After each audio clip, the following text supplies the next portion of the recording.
ka-wonder. Doon si Wonder Manilong. Magluluto po tayo ng simpleng gulay po. Yung tira po na baboy.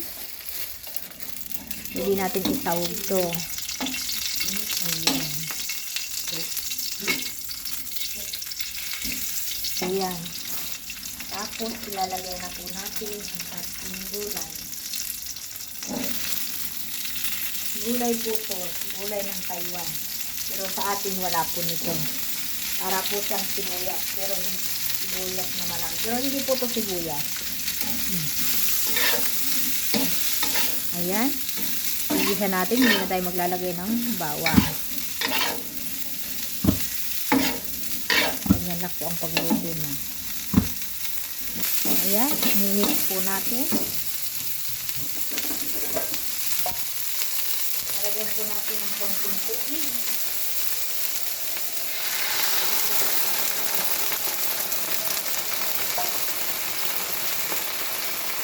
Lalagyan po natin ng konting tubig. Hindi po tayo naglalagay ng bawang kasi yan minsan nga po yan ang linalagay nila na parang sibuyas bawang nga yung dulo po. Ayan, ginagawa natin ng tamis at kunti pong asin. Inimix po natin.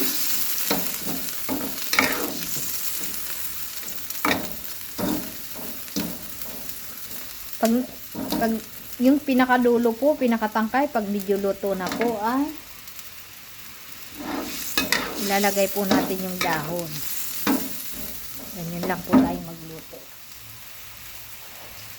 Lalagay na po natin yung pinakadahon niya.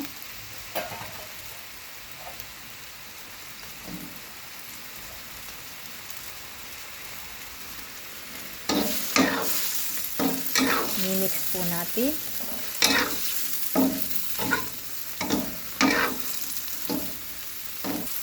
Okay na po siya. Ayan. Ito na po. Simple-simple lang po. Hindi na kailangan ng bawang. Sibuyas. Ayan.